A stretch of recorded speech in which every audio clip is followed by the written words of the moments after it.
فرماتے ہیں میں نے دعا مانگنے کا طریقہ اپنی بیوی سے سیکھا۔ حضرت وہ کس طرح؟ فرمانے لگے میری بیوی نے نا مجھے کوئی کام بتایا، کچھ پیسوں کی ضرورت کے لیے کہا، تو میں نے اسے کہا کہ بھئی ابھی میرے پاس نہیں ہے، کچھ دنوں میں آتے ہیں تو میں دے دوں گا۔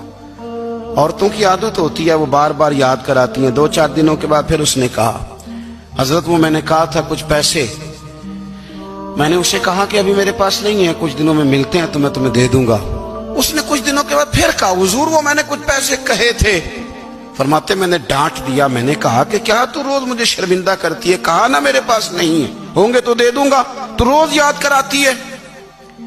فرماتے ہیں اس نے پہلے تو میری ڈانٹ کو سہا، پھر میرے سخت جملوں نے اس کی آنکھوں میں آنسو پیدا کر دیے، پھر اس نے اپنے آنچل میں اپنے اس دکھ کو سمیٹا، اور پھر اس نے ایک جملہ کہا تو میں رو پڑا، اور مجھے اپنے رب سے مانگنے کا طریقہ آ گیا۔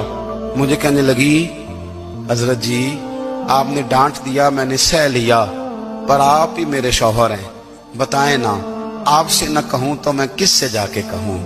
فرماتے ہیں میں رو پڑا، اور میں کھل کے رویا، اور میں تڑپ کے رویا، اور پھر میری سسکیاں بند گئیں۔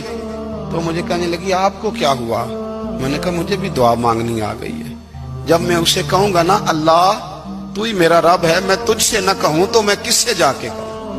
میں کیوں کسی بندے سے سوال کروں؟ میں کیوں کسی دنیا دار سے کہوں؟ میں تیرے بندوں کا، نیک بندوں کا وسیلہ لے کے، تیرے محبوب کی غلامی لے کے تیری بارگاہ میں آیا، تجھ سے نہ مانگوں تو کس سے مانگوں؟ سمجھ آ گئی ہے جب میں اس رنگ میں مانگوں گا تو پھر رب میرے اوپر بڑا ہی فضل فرمائے گا۔